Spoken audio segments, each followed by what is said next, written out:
ഒരു സെയിൽസിന് വേണ്ടി ഒരു ക്ലയൻറ്റിൻ്റെയോ ഒരു കസ്റ്റമറുടെ അടുത്ത് പോകുമ്പോൾ കീപ്പ് ചെയ്യേണ്ട ഒരു റൂളാണ് 20-20-20 റൂൾ. പറഞ്ഞേ. അതായത് മൊത്തം നമ്മളിപ്പോൾ സംസാരിക്കുന്നത് 60 മിനിറ്റ് ആണെങ്കിൽ ആദ്യത്തെ 20, അടുത്ത 20, അടുത്ത 20 എങ്ങനെ ചെയ്യണമെന്നാണ്. 6 മിനിറ്റ് ആണെങ്കിൽ ആദ്യത്തെ 2, അടുത്ത 2, അടുത്ത 2. അതായത് മൊത്തം സംസാരിക്കുന്നതിനെ 3 ഹരിച്ചാൽ ആദ്യത്തെ 1/3 രണ്ടാമത്തെ 1/3 മൂന്നാമത്തെ 1/3 എന്തൊക്കെ ചെയ്യണം എന്നുള്ളതാണ് ഇതിൽ പറയുന്നത്. അപ്പം ആദ്യത്തെ 20 എന്ന് പറയുന്നത് റാപ്പോ ബിൽഡിംഗ് അല്ലെങ്കിൽ റിലേഷൻഷിപ്പ് ഉണ്ടാക്കാനായിരിക്കണം ആദ്യത്തെ 20% സമയത്തെ ഉപയോഗിക്കേണ്ടത്.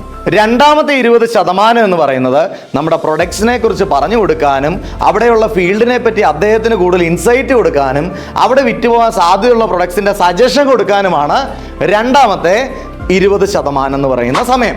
ആൻഡ് ഫൈനൽ 20% എന്ന് പറയുന്ന സമയം അല്ലെങ്കിൽ ആ 1/3 കഴിഞ്ഞ് രണ്ടാമത്തെ 1/3 കഴിഞ്ഞ് മൂന്നാമത്തെ 1/3 കസ്റ്റമറെ കൊണ്ട് ഓർഡർ എടുപ്പിക്കുകയോ അതല്ലെങ്കിൽ അടുത്ത സ്റ്റെപ്പിലേക്ക് എന്താ ചെയ്യേണ്ടതെന്നുള്ളത് ചെയ്യിപ്പിക്കുകയോ ആക്ഷൻ എടുപ്പിക്കേണ്ട സ്റ്റേജാണ് മൂന്നാമത്തെ 20 എന്ന് പറയുന്നത്. അപ്പോൾ 20-20-20 റൂൾ എന്ന് പറഞ്ഞാൽ ആദ്യത്തെ 20 മിനിറ്റ് ബന്ധം ഉണ്ടാക്കാനും രണ്ടാമത്തെ 20 മിനിറ്റ് പ്രൊഡക്റ്റിനെ പറ്റി കൃത്യമായി പറഞ്ഞ് മനസ്സിലാക്കി കൊടുക്കാനും മൂന്നാമത്തെ 20 മിനിറ്റ് ആ ഒരു ഓർഡർ എടുക്കാനും ഫർദറായിട്ട് എന്ത് ചെയ്യണം എന്നുള്ള കാര്യം പറയാനും ആയിരിക്കണം. എഴുതി വെച്ചോളൂ 20-20-20 റൂള്.